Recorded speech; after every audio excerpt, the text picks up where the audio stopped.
Welcome to another version of Pearl's understanding of Vedic astrology, and particularly today I want to talk about planet signs and houses and how they all fit together. And I want you to recognize the pattern that's presenting itself. Once you get to know the pattern, you can get to understand um, what's behind, or some of the what's behind the symbols, the signs, the houses. Predominantly in astrology, that's what we talk about all the time. The signs of the zodiac, the nakshatras, or the signs of the moon, the houses are the circumstances that we've been born into, and the planets are the energies that take the action.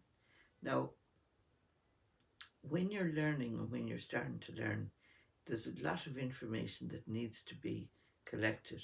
So I've on here the board, I have symbols for planet signs and houses, and all in one sheet, right? And you really need to learn this. As a basic, you need to learn this. Like, people talk that they can't go to astrology because there's too much maths involved, there's too much, but the computers do most of that. Now, the only thing you need to be able to do primarily here in terms of maths is be able to count from 1 to 12 and back, or maybe do a 311 or a 410 and how to count. You always count from the sign itself.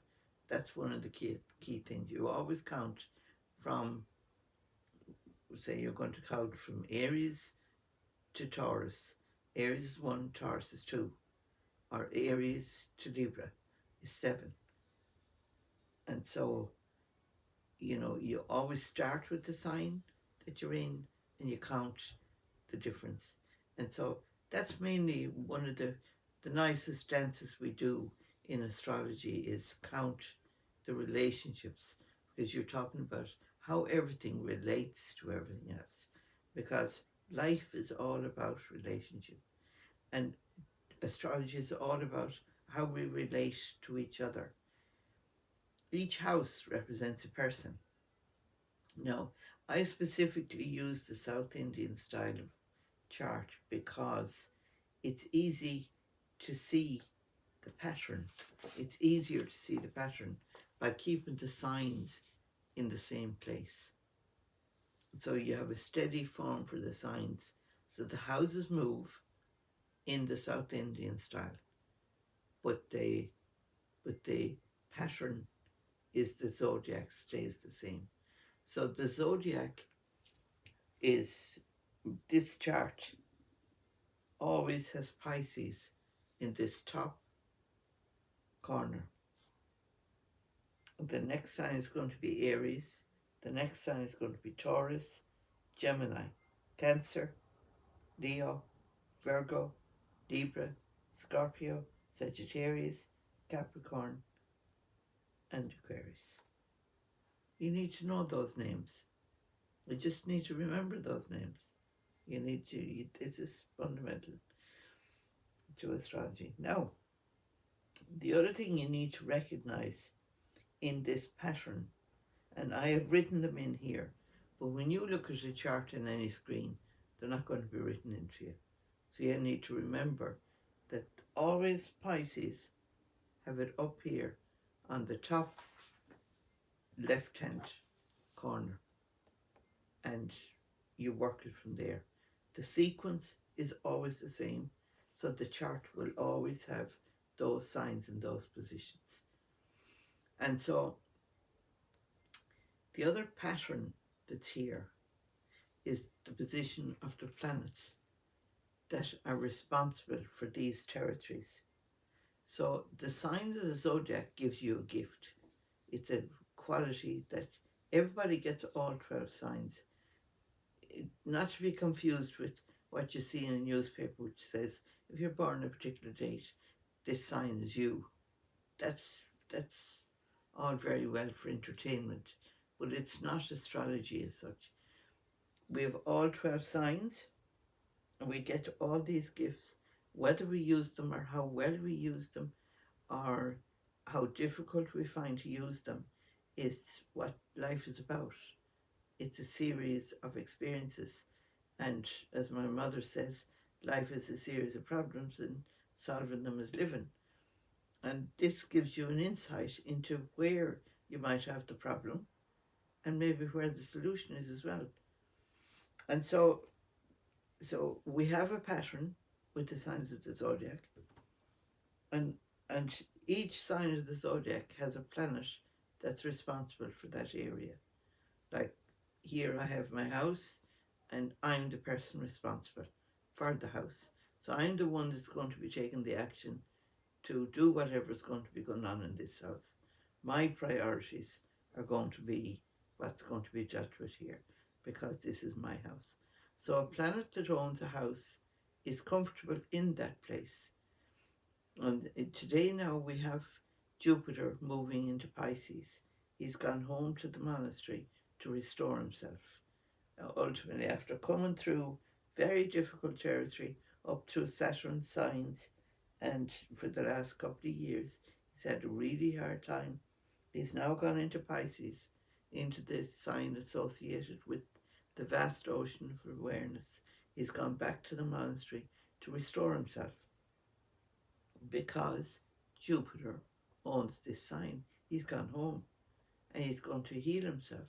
And that means the Jupiter in us is going to get strengthened as a result of it. So for us to go back right now to do our inner work, to boost ourselves spiritually, and to do our prayers, to do our mantras, to do what we can to strengthen ourselves after coming through so much difficult territory.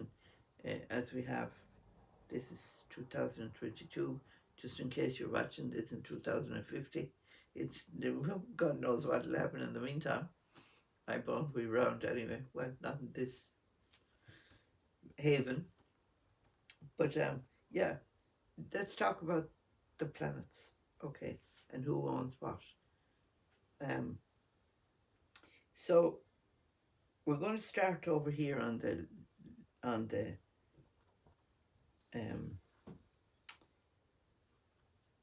my left hand side. It is. I don't know how that looks on the camera. Would it be right? Yeah. Okay. So on the top, on the two here, this is Leo. Leo's king. Leo is the one. And whatever you have, whatever house this is for you, whatever energy is going on in here for you, you want to be respected in that field, in that area. This is the king. And so in that area, you want to be treated like a king. People need to come to you. They need to bow down to you. They need to say, yeah, I want to hear what you have to say. If you have Mercury there, I want to hear your guidelines. If you have, recommendations there, I want to see you shine there. Because that's the place of the king. It's the sign of Leo. It's ruled by the sun, and you need to shine. And you also need to shine in the area where your sun goes. He mightn't be sitting there in the chart for you, but he might be in some other body's house. But wherever the sun goes, you need to shine. But particularly, the sign of Leo needs to be respected, and we're expected to bow down to the king. Okay? And so the sign beside that is the sign owned by the queen, the mother. So this is the father, or this is the god, and this is the goddess. This is the mother, the sign of the mother, and the sign of Cancer, ruled by the moon. And so this sign is ruled by the king, this sign is ruled by the queen. Now, the queen takes care of, her role as queen. She needs to be treated like a queen. You need to be treated like a queen in this area. And so she's not really that concerned about worldly affairs, whereas the king is. So there's no contest. She wants to be treated like a queen. She has a job to do as being mother. She has something to take care of. And all she wants is to feel safe where the king wants to be in charge and order the armies and take care of the worldly things. All the mother needs is to feel safe and minded. That's what she needs.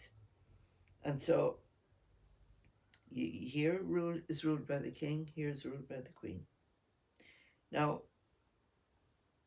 the queen, or I suppose the moon also represents our mind. And so the moon is in a way a reflection of what the king wants to make happen, insofar as she takes that role of mother and creating the prince. And the prince is Mercury. And Mercury rules the sign beside the king and also rules the sign beside the queen. So the reflection is there between the two. Now, what happened in the story of it is that Mercury went to the king and said, "You have dominion over all of this territory and give me a share of it." And the king wanted to be seen to be noble and generous, said, "Of course, you can have the space next to me. I'll rent you that space." Okay. Now, that tells you something about the nature of Mercury and its role for Virgo. He's a dealer, he's a wheeler dealer. And that's what he's good at. He's good at making the deals. He's good at doing the business. He's good at putting it out there for what he wants. Okay? And so when Mercury saw he did so well with the king, he went to the queen and double dealed and got the sign of Gemini beside the queen.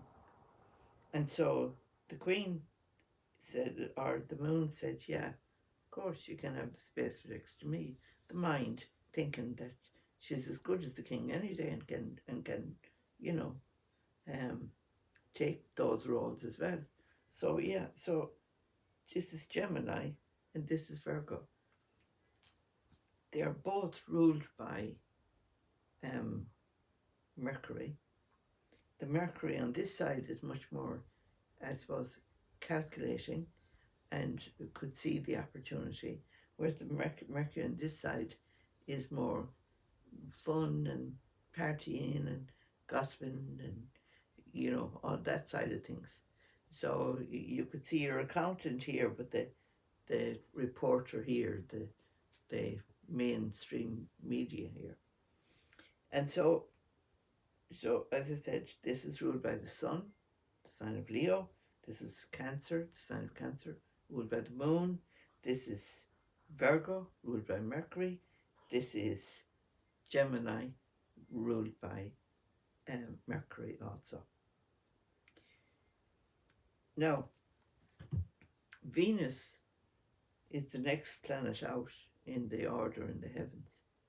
And so Venus saw how well Mercury did and decided that she'd approach as well and look to see if she could get territory. And so she got the next sign out. And similarly, the pattern repeats. The one, they both. So the sign of Libra is ruled by Venus, and the sign of Taurus is ruled by Venus. Now here as well, you'll see that Mercury over, or Venus over here, is more to do with the marketplace and compromise and how to get cooperation and how to make things, do the business side of things. Whereas the Venus here is more sensually orientated. They're more tangible, it's more earthy, it's more grounded. This is an air sign and this is an earth sign. So Venus has responsibility for air here circulating and much more grounded in Taurus with the earth. Whereas here, Virgo is much more grounded and air is here. So air circulates, it's hard to control, whereas the grounded energy is, and you'll find that these elements are always in 120 degrees from each other. They're in a trine. So there always a compatibility between the elements, you know, and this three of each, like this, um, saying the earth of Taurus is more the ground and the sensuality of it, whereas the earth of Virgo is actually a product. You see her carrying a sheaf of um, corn or wheat, or, as a symbol of something tangible that's come out of the earth, So you see a progression from one state to another, when you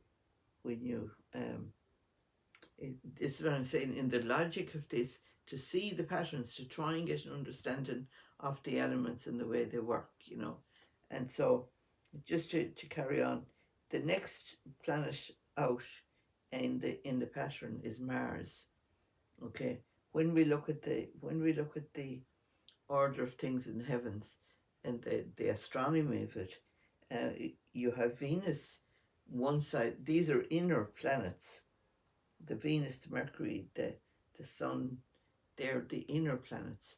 But then you have the Earth, and outside, the external planets are the Mars, the Jupiter, and the Saturn. So surrounding the Earth, like the Earth is us, our bodies, our needs, our desires. And so what we get is stimulation from these to the mind, the emotions, the feelings. Oh, I could do with a bit of that, says Mercury. It's like going into a restaurant and getting a menu, and you look at all the possibilities for Mercury. He shows you could have this, this, or this. But Venus actually thinks, well, I think that one would be more pleasurable, And so you're choosing, there's a world of possibilities, but you choose what you think is going to bring you most pleasure. That's what we want. That's all we want. We want a nice time and a bit of pleasure. That's all we want. And so when we come to the outer planet, so the Earth, now the moon is the emotion around it. If we want something, we need to feel strong enough about it emotionally to want to go after it. And so Mars is the one that does it. Mars is the ambition. Mars is the drive, the courage, the vitality, the virility to go after what we want. And so he's external to the earth, the first one. Now he takes the action, and so he rules the two signs on either side again. This is Scorpio, and Scorpio is a water sign, and it's underground water. We've already had Cancer, a water sign here, and now we're at another water sign. But this water sign is like a river or a lake, and so it's contained. It's a containment of water, whereas the water in Scorpio is underground water. You can't see it, still water runs deep. So we carry a lot of our secrets and our depth in the sign of Scorpio. That's why it's associated with, like some people say, they're a dark horse.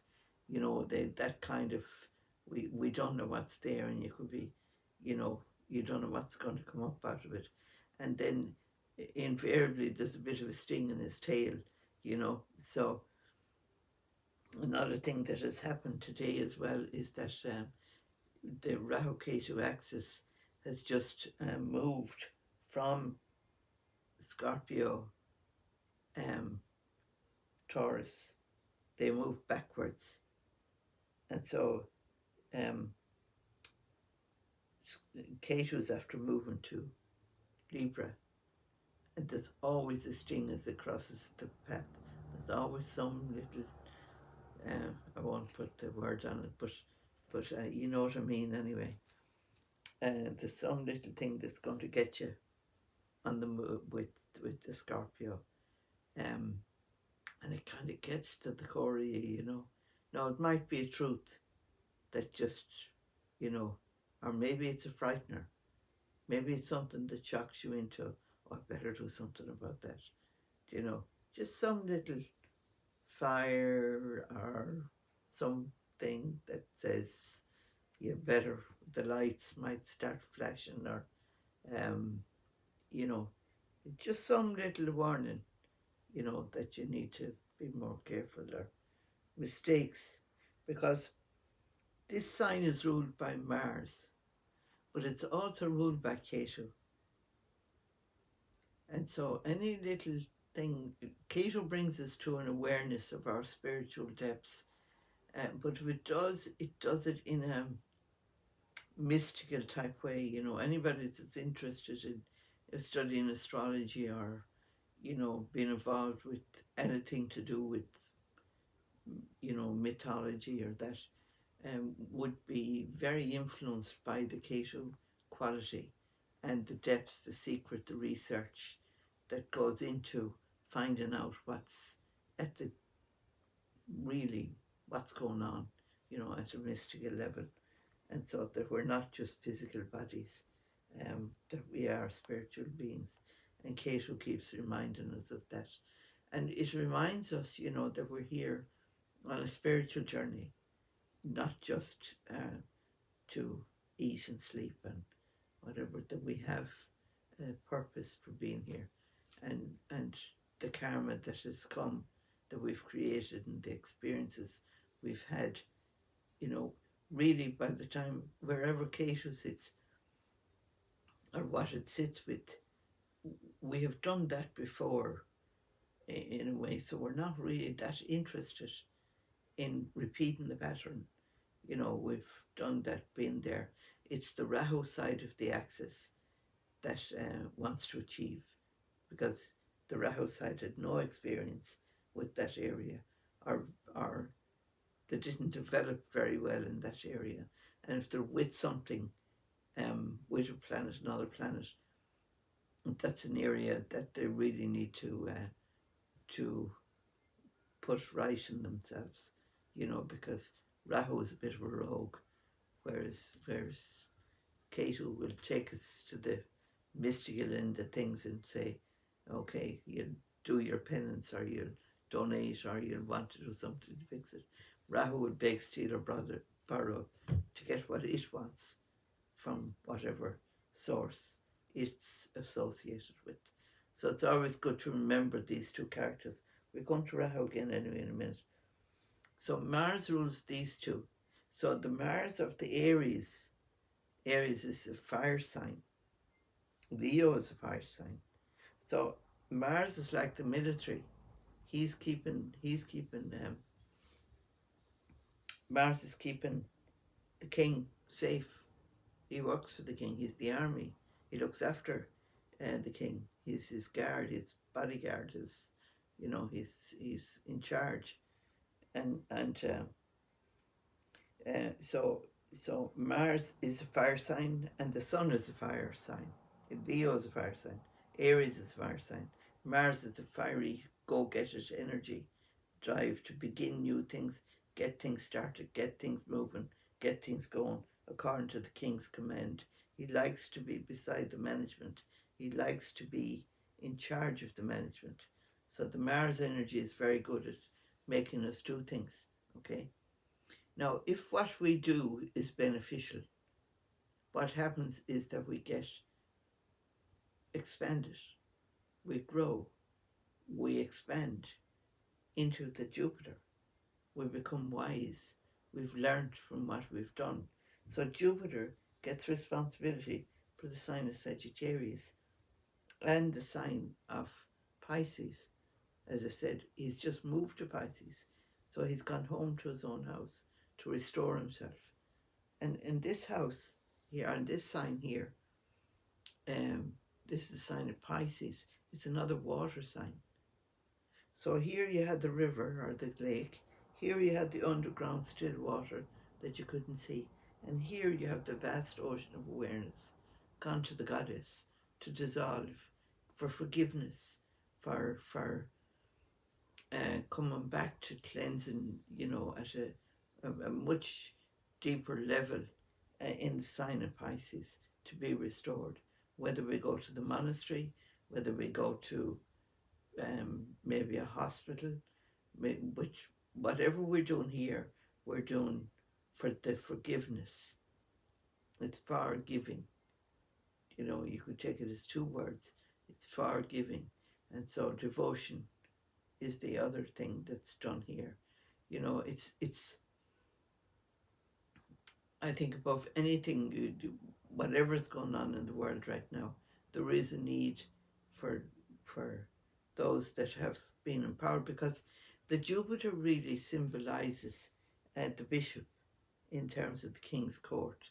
So the king usually sits with the Jupiter on one hand and the Mars on the other. He has the army on the one hand, and the other hand he has the ministers.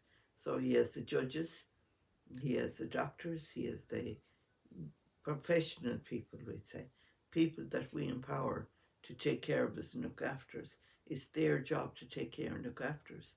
And so the Jupiter is the advisor to the king. And so ruling a fire sign, this is the other fire sign. We had Aries as a fire sign, which is like the initial spark to get something going. You have a fire sign in Leo, which is like a glow of heat. And Sagittarius is another fire sign. You can see they're 5 from each other, 1, 5, 9. This is what I'm saying of being able to count in astrology. This is as difficult as it gets, A 1, 5, 9 relationship is what you want to see happen. But Sagittarius is a flame. So we've got a spark of an idea of a new beginning. We have the glow of that, shine from the king, because he carries the crown, and so he is the warmth that comes from that, the heat that comes from that. And the Sagittarius is it's like I suppose a lighting of a match. It just is your faith, it's your optimism, it's your hope, it's the thing that keeps us going, especially after coming out of the darkness of Scorpio. Because Scorpio is very deep and it can frighten us, and it can, we have to accept whatever darkness is in us, whatever our difficulty is. Whereas with Sagittarius, in order to survive, we need to have faith. And that's what Sagittarius and Jupiter bring us.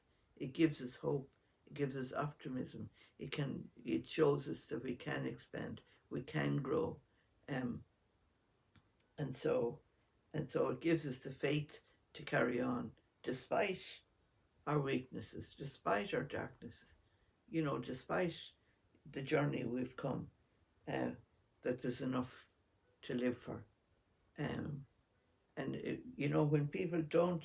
When people decide that they can't live here anymore, it's really because they don't have that faith. It got too difficult to deal with whatever the darkness was. So we need to reach for something that we love. We need to reach for something, that Venus presents to us, that, that Mercury, that the sun, like we've been gifted, but we need to be able to see what we're gifted with, which is primarily the divine self, that's who we are. We come from this beauty, this pattern is in us, and we need to be able to see it. But oftentimes we're being told that we're not big enough, thin enough, fat enough, tall enough, smart enough. And by the time you're conditioned through our whole system, we've lost faith in ourselves. And if you lose faith in yourself, it's just very hard to get it back. It's very hard to pick yourself up. But there's a great poem by Maya Angelou, I think that's how you pronounce it, and that says, "And still our eyes, no matter what other people think of you, the divine is in you, and there's a spark in your heart that shines there, waiting for this little light to be let shine, because we all have it. In our own way, we all have it. Big, small, whatever method is yours, and let it shine, because nobody else like you in the whole world. And that's your hope and your possibility, and your optimism is for you to bring that spark to life and sit at the top of your mountain in Capricorn, ruled by Saturn, and let it shine, because you'll be respected for it. You'll work hard to get it, because that's Saturn. Saturn rules these two. Furthest out from the light, he puts your boundary for this lifetime.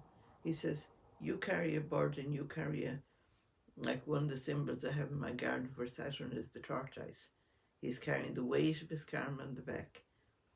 And he can only move very slowly and very, only in the rhythm of time will the passage of time will we offload that karma. And that's what we're here to do. Whether it's good karma or bad karma, it really, the idea is that, or the philosophy is that we deal with what's in front of us to deal with them. Now, some of us like to try and escape it until it gets so painful that, we can't bear it anymore, whether it's through, whatever has been left undone, and we try and escape it, or we try and avoid it if we can, but ultimately we have to face it. The sign of Capricorn, the symbol, it's another earth sign. So the sign of Capricorn is being recognized in the world. You're at the peak of your career. You work hardest in that area of Capricorn. Because of Saturn, he makes us work the hardest in whatever sign he's in. Deal with the reality. Okay, let's put it down. Get out your sweeping brush and sweep the floor and polish the windows, and this is, clean up your act, whatever it is that's going on. This is your mess. Sort it out, and or if it's the good things, work with it. Things like discipline, order, meditation, yoga, all these disciplines, that are in place that help us to deal with our mind, and to deal with life's challenges that have been faced. Capricorn is willing to face them. The symbol of the mountain goat on his knees, and Capricorn rules the knees, willing to bow down, willing to bend the knee to achieve what he wants to achieve. And the other sign that he rules is the sign of Aquarius. And the other energy, planetary energy, that rules the sign of Aquarius is Rahu. How could I forget him? He's so interesting. he always brings some little bit of excitement. Someplace we need a churning, and he shocks us into, oh, I could do this, and and he's a revolutionary in us, Now he can be unmanageable, and most of us meet him for some time in our lives, and he definitely changes the whole course of things for our lives. And the Rahu Ketu axis cause our eclipses. They move in an opposite direction to everything else in their movement around the heavens, and they go against the sun. Like what I'm talking about there is the order around the sun, but the Rahu Ketu says he gets an opportunity at an eclipse time to knock out the light of the sun and the moon, depending whether it's a lunar or a solar eclipse. They happen about every 6 months. And when they do, it shakes up. It gives a little rattle to everything. So there's no comfort zone that you can sit into and say, well, I'm not changing out of this, because you will change, because that's what life is about. There's no certainty. Even with the astrology, the astrology has been given to us to help us, to guide us in our lives, but there's no certainty in it. The only certainty is change. and our ability to adapt to that and those changes. So it's yeah. I don't know if I have much more to say about the planets there now at the moment, but again, Aquarius is another air sign. That's the thing, and Capricorn is an earth sign. Now again, the air that circulated in Aquarius is distinct from the Gemini, the Libra, are they? So here we have the symbol of, we'd say in relationship, to say that there's 3 stages to relationship. So the excitement of meeting somebody and the initial rush, like Mithuna is the Sanskrit name for Gemini. And while you might be familiar with Gemini as symbolizing twins in the Western philosophy, it's actually a sexual um, virility that's needed here in this energy. Mithuna is about a need for a sexual type experience, or the urgency uh, to have a physical union, usually a child calling to come in or a soul looking to come in, that excites the spirit, to causes you to want to get into a relationship. And getting into a relationship means coming into being able to cooperate in Libra, to be able to compromise so as you can be a relationship, whether it's a business partnership or an intimate relationship. Whatever you're doing in the relationship, you're creating something. And so out of that creation, then you become friends, create a community of people. And so there's 3 stages, 3 houses that are particularly associated with making a relationship happen. The 3, 7, 11 houses, okay, are the 3 air signs. They represent that quality of the movement of the air. And so again, as I said, 3, 7, and 11, they're 5, 9 from each other. So it's a 1, 5, 9 separation. But houses 3, 7, 11 represent the houses of relationship. And so you're attracted, you get together, you become friends. And that's ultimately with every relationship, whether it's you're, you want to get together with someone, you want to try and compromise with them, and eventually wind up being friends. If you never looked at astrology again and you wanted to figure out what issues you need to deal with right now, look at who you're not friends with, and that'll tell you straight away which houses need to be dealt with. And I was going to run through the houses, but I might actually make a separate video of that. But this is just to get you started and to show you the pattern that's here, and get familiar with the pattern and get a feel for the characters that are playing the roles. That the signs of the zodiac are gifts, but the people who are going to make those gifts happen, or the energies that are going to make those gifts happen, are the planets that own the different houses, own the different signs, I should say, that wind up having to achieve the houses and what we want to experience in the houses. So thanks very much. Until the next time.